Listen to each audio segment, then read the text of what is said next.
17 से 18 सालों में वरिष्ठ बहुत सारे ऐसे नेता हैं, लीडर हैं, पत्रकार हैं, उनका कहना है कि इस ढंग से निर्मम लाठीचार्ज आज तक नहीं हुआ। तो ऐसा नहीं कि उन्होंने चुन चुन के मारा, उन्होंने जो सामने आया सबको मारा और मारते वक्त उनके ऊपर यह आदेश था कि जो सामने आया उसको बेधड़क लाठी मार दो, चाहे वो औरत हो, महिला हो, पुरुष। अगर आप अपने पॉइंट्स को साबित कर पाओगे तो आपको चिल्लाने की जरूरत ही नहीं पड़ेगी। तो कहीं ना कहीं ये तो एक्सेप्ट हो गया कि महागठबंधन की सरकार शिक्षकों की नीतियों के ऊपर, एडुकेशन में टोटली फेल है। तेजस्वी प्रसाद यादव ने कहीं ना कहीं ये मान लिया कि भाई हम लोग जो है, हम लोग रिवेंज पे भी बिलीव करते हैं। मतलब अगर आप हमारी बात नहीं मानोगे तो आपको हम लाठी देंगे, हम लोग जैसे क्या कहते हैं बिहार को चलाएंगे, हम आपको लाठी से मारेंगे। नमस्कार, आप देख रहे हैं NBC 24 और मैं हूं आप सभी के साथ ब्रह्मचारी आशीष। आज हमारे साथ मौजूद हैं राष्ट्रीय लोक जनशक्ति पार्टी की प्रवक्ता देवजानी मित्रा जी।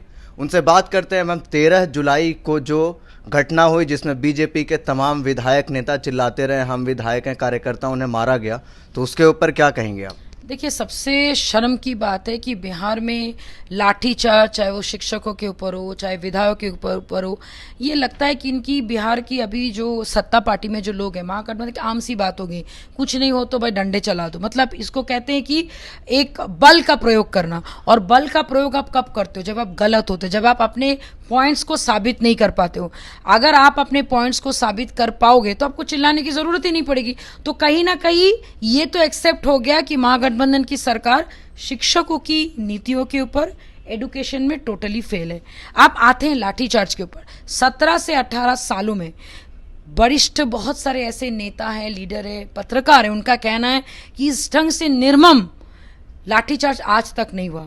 तीसरी बात, मार मार के, पीट पीट के आप जहानाबाद के महामंत्री, आप उनको मार देते हो और आप बताते हो कि भाई उनकी मौत पहले ही हो गई थी। कितनी गलत बात है।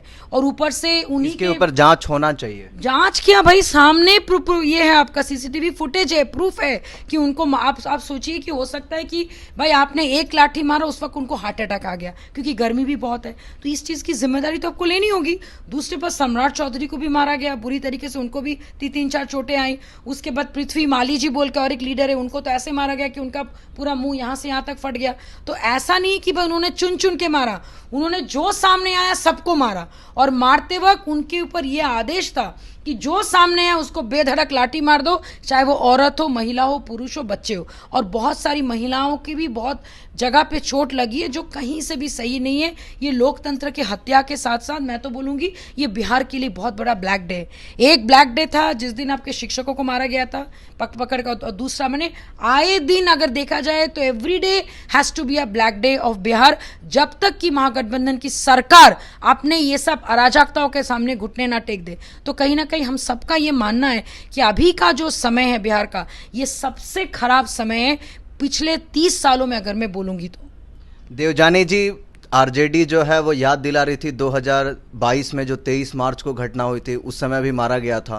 तो कहीं ना कहीं जो भाजपा के जो लोग गलती किए थे उस समय, या फिर वो लोग जो है आरोप लगा रहे हैं, तो उसके ऊपर कहाँ आप उचित देखती हैं? देखिए, सही बात क्या कहते हैं, वो बोले कि आरजेडी का 23 मार्च की घटना को लेके जो अभी इतना अचानक से उनको याद आ गया, दैट मीन्स वो ये रिवेंजफुल एक्टिविटीज पे वो रिवेंज की बात कर रहे हैं।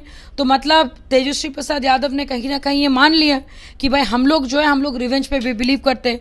मतलब अगर आप हमारी बात नहीं मानोगे तो आपको हम लाठी देंगे, हम लोग जैसे क्या कहते हैं बिहार को चलाएंगे, हम आपको लाठी से मारेंगे। तो ये तो कहीं ना कहीं राजतंत्र या फिर परिवारवाद वाली हो गई। यहाँ पे तो आपकी, मेरी और आपकी फिर कोई सुनेगा ही नहीं।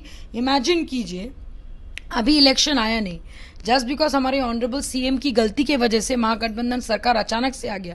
सही में अगर जिस दिन तेजस्वी प्रसाद यादव जैसे लोग सत्ता में आ गए, बिहार का क्या हालत होगा भाई। आपके ऊपर तो चार्जशीट है, आप तो कभी भी जेल जा सकते हो, इसलिए आपको ये सब बोलना शोभा नहीं देता है। जिनके खुद के परिवार में इतने सारे आरोप लगे हैं, जिनके खुद के परिवार कोई फ्रीडम फाइटर की फैमिली नहीं है, तो उनके कोई भी बात को हम लोग सीरियसली लेते ही नहीं है, क्योंकि वो हमेशा जो भी बात करेंगे अपने भले के लिए करेंगे, हमारे राज्य की भले के लिए नहीं करेंगे। देवजानी जी, जो भाजपा है, जो आरजेडी है, वो हमेशा आरोप लगाती है कि भाजपा जानबूझ करके जो है महागठबंधन को कमज़ोर करने के लिए, आपने देखा होगा महाराष्ट्र में किस तरीके से पार्टी तोड़ दी। अब तेजस्वी यादव को जानबूझ करके फंसाया जा रहा है, उनकी गलती नहीं है। एकदम सही कहा आपने। इतने मैंने सुशील, इतने सुपुत्र हैं वो, इतने भाई, अभी तो कम से कम वो खुद पिता बने हैं, अपने बेटी को वो क्या मुंह दिखाएंगे जब उनकी बेटी 18 साल की होगी। पिताजी की हिस्ट्री जब पढ़ेंगे तो क्या देखें, कम से कम अभी तो अच्छा काम कर लें, अभी तो अच्छा काम नहीं कर रहे वो। और ज़मीन के बदले नौकरी देना, चारा घोटाला, रेलवे घोटाला आप ही के पिताजी ने किया था।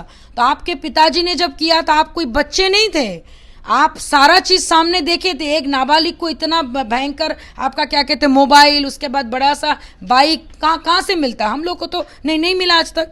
तो आप विटनेस हैं उन सारी चीज़ों का, और कहीं ना कहीं आप भी उसमें शामिल है बोल के आपके ऊपर चार्जशीट हुआ है। तो अभी अपने आप को सही साबित करने के लिए आप बीजेपी के ऊपर हमेशा उंगली उठाते रह रहे हो, जो एक आम सी बात हो गई है आरजेडी के लिए। और उनको कमज़ोर करने की ज़रूरत नहीं है, वो लोग अपने काम से कमज़ोर हो रहे हैं। और अभी जो उन्होंने हरकतें 13 जुलाई को किया, इससे यह साबित होता है कि महागठबंधन की सरकार का दिमाग के साथ साथ बुद्धि भी भ्रष्ट हो गया। और आप लाठी ऐसे उठाए कि पूरे बिहार के जनता कांप गए। अब डर के मारे वो आरजेडी को वोट ही नहीं देंगे कि भाई अगर ये आ गए तो सोचिए क्या हालत होगा।